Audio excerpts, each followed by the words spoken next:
Hi guys, it's Ray here from City Fan TV, and we're joined by Dom today, who's going to help us to preview the game between City and Newcastle, because it's in Manchester. How you doing, Dom? Yeah, I'm all right, mate. How are you? I'm all right, mate. I'm all right. Do you want to tell the guys a little bit about, how long you supported Newcastle and the roller coaster that it's been over the last 10, 20 years of being a Newcastle fan? Yeah, it's been, as you just said, that it has been a roller coaster. I mean, I've been a Newcastle fan for over 30 years. That's why you got the grey hair, isn't it? That's why you got the grey hair. Yeah, that's probably is. Yeah, you're right. It's we had some tough times in the 80s. We've also had some good times over the 90s. It's like you said, it's been a roller coaster, and we're never a dull team, really. I mean, from maybe your side, from being a City fan, to watch everything unfold, from outside the club. There's got to be a lot of fans who are out there just laughing at us, really, because we have just become a joke to the whole league. And yeah, it's been hard. It's been up and down. Yeah, you're right there with the roller coaster. Yeah, let's talk a little bit to set the scene about what's been going over the last few years. And you mentioned the joke club. You've got the problems with Ashley, Steve Bruce, who I guess hardly any Newcastle fan wanted him there, but he kept me up last season. He did all right.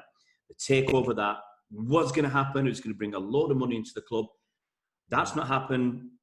People talk about your lack of ambition, that you don't really go for the cups, and the focus is just staying in the league and getting the money for Ashley. And coupled into that, you got the Brentford result this week as well. So let's Ashley, I think we've done many times. We've done to death. People don't want him around. Bruce, are you happy with what Bruce has done? Let's start with Steve Bruce.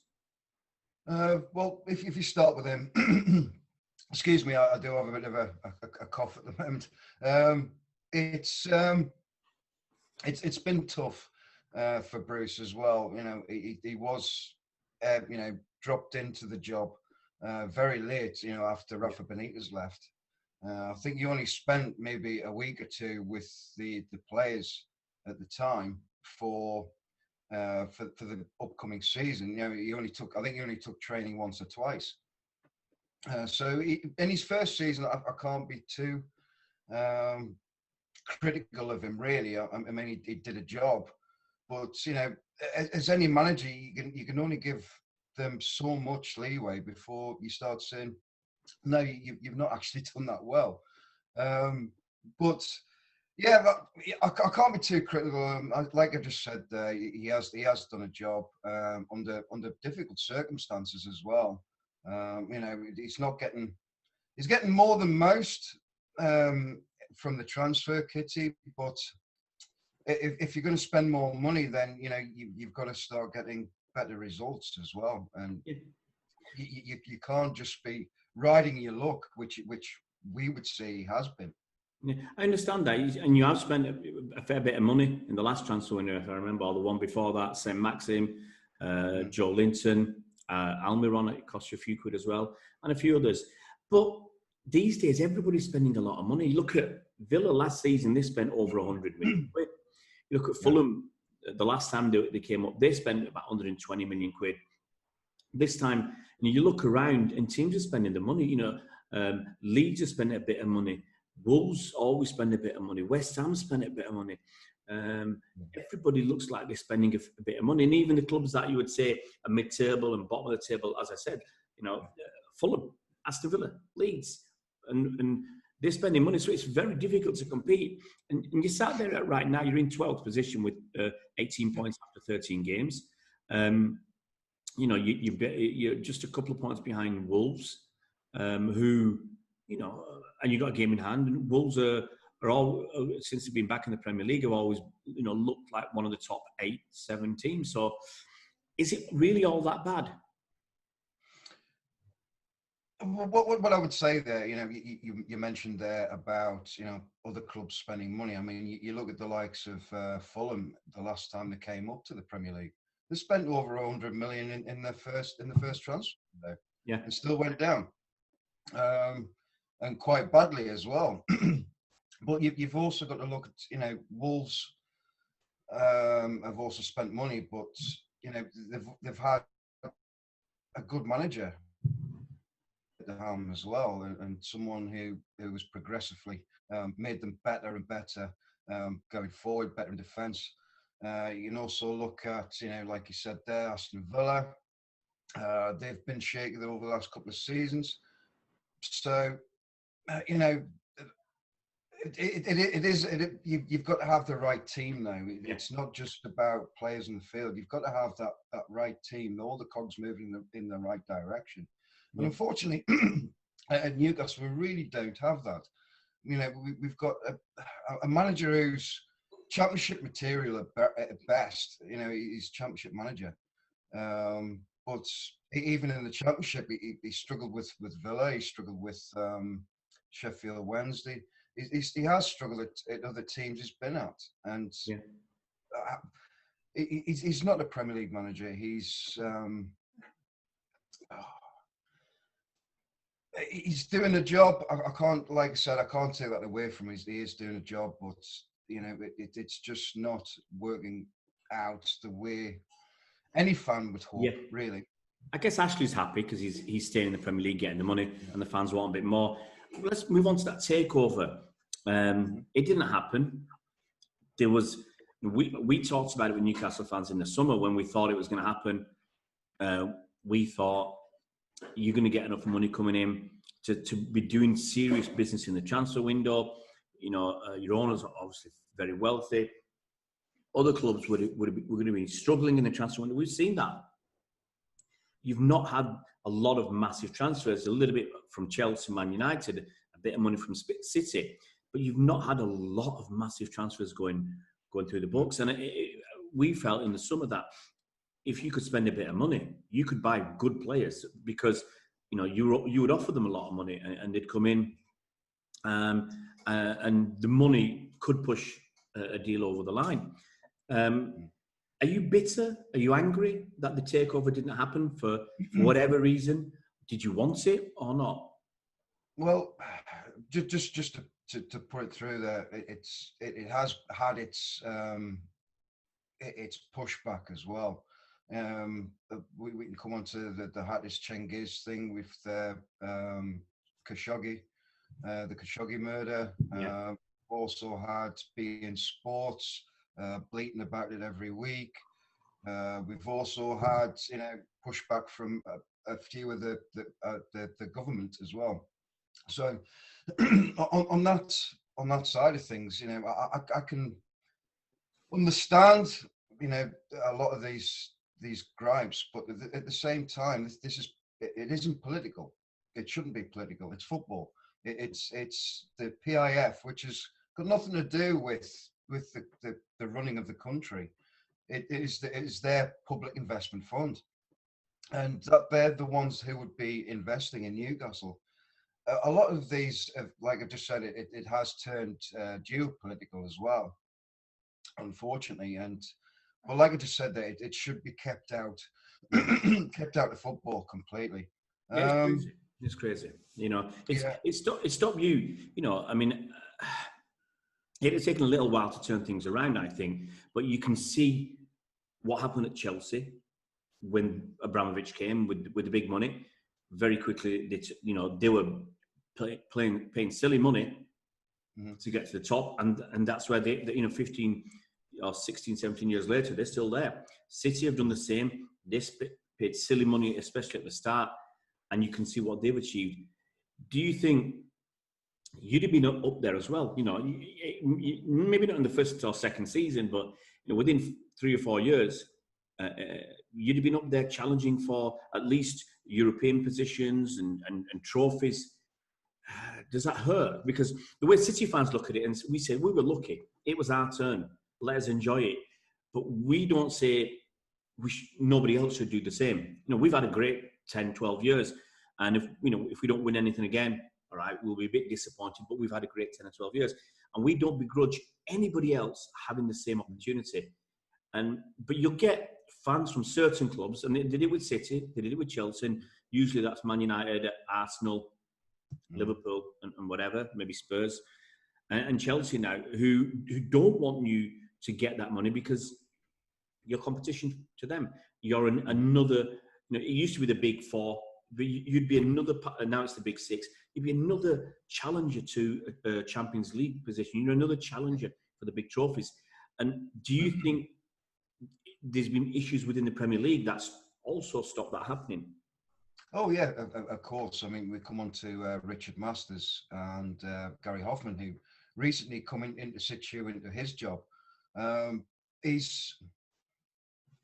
We all know that there has been contact with beIN Sports as well. So they're run by their government as well. So that there has been to and fro, and there has been back whispers to other people as well. We of Newcastle fans have seen this, and it hurts.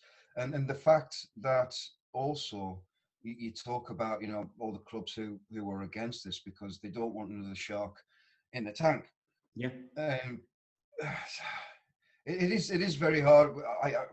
You can see from their point of view, would Newcastle be bleeding at the same time if it was another club? Possibly. But what you've also got to look at is that not being the Premier League. The Premier League wants to be the best in the world all the time. That they want to be the game that everyone watches. Now, if you're taking away competition, say, it is against competition rules as well. Yeah. So the Premier League have to look at this and go, well, we're going against competition laws and competition rights. You can't do that, and that's what can make a league even better. You've got to have the competition all Absolutely. the time. Yeah. Absolutely. I mean, I'll just give some quick background on the beIN Sports. The issue was there was illegal streaming in Saudi Arabia of the beIN Sports because they don't want to deal with Qatar. Qatar and now the beIN Sports deal across the Middle East and I think North Africa. Mm-hmm. It's the biggest external commercial deal, broadcasting deal for the Premier League. Well, just had a new deal out. China pulled out, and they've taken about 500 million quid away with them, and I think this is the next biggest, which is a bit of a surprise for the Middle East. What market is there? But the feeling is beIN Sports are paying over the odds for this. They won't share it with Saudi Arabia. They won't have one standalone. The Premier League won't do a deal with Saudi Arabia on its own, and it's like you said, geopolitical mess. And you can see why the Premier League would side with beIN Sports and Qatar, because the Premier League are getting the money. If the Saudis take over Newcastle, that doesn't benefit the Premier League, really. They're not going to get any more money out of it. It's Newcastle who are going to get the good deal. So, yeah, it's a bit of a messy, horrible situation. Let's move on to the last point about this joke. It's about this lack of ambition. And we saw, I didn't watch the game itself, but you got beat by Brentford this week in the quarterfinals of the Carabao Cup, the Football League Cup. Does it hurt that? I mean, I don't know if you deserve to win. As I said, I didn't watch the game. I haven't seen any reports. But does it hurt that you've not seriously challenged for anything for a very long time? Yeah, I mean, if you look at the club before Ashley bought the club itself, we were top four, top 16 for most of them seasons before them. But since Ashley's come in, the money's dried up. He's just put sticky plasters all over it. Really, it does hurt. There's no ambition. But with Ashley at the helm, there's never going to be any ambition there. You talk about the cup there. We've had a couple of good runs in the last couple of seasons, but nothing to even get us to think we could win this at all. And coming up against Brentford at the weekend, it was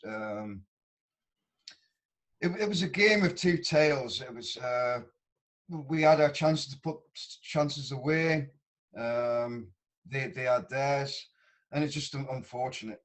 Really, we did lose that 1-0. Yeah. But there wasn't enough in that team. You look at it and say there isn't enough in the team to even fight Brentford on the field. But at the same time, you know, this is the beauty of the cups, isn't it? It's the beauty of, you know, anyone can beat anyone at any time, and you know, the potential banana skins in the whole draws, and it is exciting. It is, but you know, you're always going to have one set of fans who are going to go, oh, we're not winning it this year, and oh, we should be showing ambition to win that. Yeah, but I think more than most Newcastle fans have the right to say, you know, we should have a bit more ambition. We should be going after the cups. We should be paying them more attention. Because really, if you look at the league, Newcastle, without a takeover, is never going to have any chance of competing with them, with the top 4, top 6, top 8 even. So the cups should have been showed more Respect. more passion behind it. You know, a bit more drive to win them. And unfortunately, it's never been on the agenda, to be honest with you. Yeah, got a few minutes left. Let's move on to the game itself. A game on Boxing Day. I've not looked at the rest of your schedule. I know we play away at Everton 2 days after we play you, so obviously that's going to be tough for us. I guess you've got a packed schedule as well. Yeah. And same as City, you might obviously field different players on it for each game. But right now, this season, as I mentioned earlier, you're sat in 12th. You're mid-table. It's not terrible. It's not brilliant, but it's okay. You know, you've had some good wins. I think didn't you beat Spurs earlier this season? It was a draw, 1-1. 1-1. It was a lucky point, I think, really. Yeah. But you've had some good results. And as I said, you're sat in mid-table, and you'd like to think Sheffield United are going down because they're horrible. You'd like to think, even with Sam Allardyce, West Brom are going to struggle. And either Brighton or Fulham or even Arsenal might fill that third spot, and you might, you just plod along, you'll be safe. But which players this season do you think have done the business for you? You know, who are your most exciting players, and who are the players that City should be really careful about? Should be really wary about? Well, at the moment, you come on to the players. It's St. Maximin has been a revelation since he's come to the club. But at the moment, he's not even playing. He's at the moment he's in France with his family. So you know, but he's also come out in his Instagram post to say, you know, I'm totally fine. I'm fit. I'm ready to go. But he's not even in England to be playing a game. So that is a bit of a strange one. You've got Callum Wilson there, who's we all know can score goals. There isn't many there. We've got John Joe Shelby, but he can always blow hot and cold. We've got Dwight Gale, who, you know, he's not the biggest name, but given a chance, he can put the ball in the net. The thing is, Matt Ritchie and them type of players as well, and Hayden. These are players that we came up with, you know, exactly. When we came up with the championship. So there's not a lot there that can be, you know, the danger man really, other than Wilson, I would say. Yeah, I mean, which surprises me. I mean, I was going to say, you know, the names you're rattling off, like Dwight Gale and a few of the others, they're championship players. Callum Wilson, I think, is a Premier League player. He's showing that with you. He showed that generally at Bournemouth. It seems like a mix of championship players and a few big money name signings who haven't done the business. You know, as I said, Almiron, he cost you over 20 million. He's certainly not good enough. St. Maxim looks exciting. He's cost you a few quid. Wait to see, you know, him being consistent. And there was Joe Linton, who's cost you a fair few quid. You know, big money signings who haven't really hit the mark. So it's a real shame that we'll talk. You know, I mentioned the takeover again. It's a real shame because there are a lot of good players out there who, you know, when you look at the teams that went down, you know, Norwich lost a few players, especially their defence. who are, I think, generally good enough for them, and they're doing well in the Championship now. And you could have been pinching some more good players from other clubs. I think my last thing, yeah. If you go on to, on the takeover thing as well, it was a bit like yourselves. It wasn't just the club they wanted to invest into and improve. It was Newcastle as a city centre as well, and Newcastle, and that's been taken away from businesses. It's been taken away from from Newcastle itself. So when you look at I'm just going to say, when you look at what City have done in that area, it was a derelict part of Manchester. Poor, derelict. They've got, not only have we got the, nearby, you've got the Velodrome, you've got the City Football Academy, which is the Academy Stadium, 7,000 seat stadium. You've got tennis there, you've got squash, you've got other bits and pieces going on around there. The housing redevelopments have gone on. They're going to build this new arena complex, and throughout the city, actually, because of the link with City, they are able to invest in housing projects, on probably a little bit more favourably or a little easier than if they hadn't invested. So there's a lot of building and development going on around Manchester because of this. And the same would have happened in Newcastle. Yeah, that's completely correct. And unfortunately, I could say on your show, it's still rattling on in the background. That there still is some hope that it could be pushed through. We do have Mike Ashley has got his legal team against the Premier League, and there's also a fans group as well that was put together by another QC who is a Newcastle fan. I think he lives over in America, but at the moment he's fighting his side as well, because he's saying it's on the competition side of things. The Premier League are blocking competition here. Yeah, and that is against the law. There is laws against non-competitive. Yeah. So yeah, it's non-competitive. This is all going on still. So somebody wants to buy the company, the club. Yeah. Generally, it's not stopping them, and there would have been billions invested, not just in, as you say, in the club, the infrastructure, training ground, and stuff like that. Loads of new jobs within the club because of that, and then development around Newcastle City itself. Billions would have been invested in the next few years, and that's all been taken away. Last question before we wrap up. Simply, what is your score prediction for this game? Well, we've never had a good run of results against yourselves, but we have taken some unpredicted draws. I think was it last season 2-2. Yeah.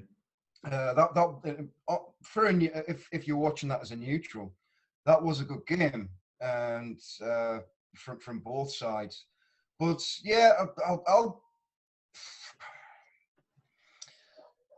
I think I'll go for a 3-0 win to yourselves. Okay, I'm going to go for 2-0 because generally this season we haven't thumped anybody. We Burnley were horrible. We thumped them every season, and that were 5-0. But generally, we look at our results, and they've been 1-0s, 2-0 against Fulham. A lot. I suspect there'll be a lot of 1-0s. I think Arsenal was 1-0. Sheffield United was 1-0. We won in the other night in the Carabao Cup.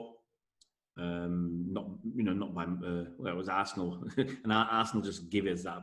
They're a shocking team, but generally there's been we've been keeping clean sheets. I think that's the biggest thing positive for us. But we've had an extra guy we're playing with 2 defensive midfielders, which means we're harder to break down, harder to score against, but we don't create too many chances. But I can just see. I don't know who your second game is against before the New Year's, but I could see Stevie Bruce looking at it and saying, if you had to rest players for the game, which players would you rest? Which game would you rest them for? for me, you know, if I was given the choice, I'd probably say I'm not expecting to get anything from City. I'm not expecting to get anything from Liverpool either, because that's your next game. Wow. Yeah. Um, That's a difficult one, isn't it? It's very difficult. And then you got your next game is against Leicester. Wow, you guys have got it tougher than FA Cup against Arsenal. Wow, you got. But I mean, that's the way to look at it. You know, if I'm just thinking, would he rest anybody? Will City rest anybody? I just think we just don't have the squad. Yeah, we don't have the squad really to be resting players here, there, and everywhere. You know, unfortunately, they're just going to have to trundle on. I mean, we've had, as you've heard in the news recently, we've had the spate of COVID, as well. We've had a couple of players come back, but they're still looking a bit tired and drawn from having COVID as well. So we just don't have the squad to rotate even. And it's going to be hard. I could say we are going to drop points. We are going to get dragged into the relegation area eventually. But I think we've got enough to still yet again. But there's just not going to be enough to get us any further. Yeah. Guys, I've got to say, thanks to Dom, it does feel a bit like the doom and gloom Newcastle show, because it's, you know, there's so many things going wrong. But I hope the new year, some point next year, you'll get that investment, that you know, change of ownership, that investment from whatever source that you deserve, and you get back to, you know, not just being a big club, actually performing like a big club, because, you know, there's no doubt about it. You are, you know, a big club, and you deserve a little bit better. The fan and the fan base deserve a lot better than what you're getting right now. And you know, I hope next year will be a lot more positive for you, Dom, and Newcastle fans. Mate, I got to say, I wish you a big Merry Christmas as well, mate. And to you, mate, and thanks for inviting me on. It's been lovely. I hope you enjoyed it. Yeah.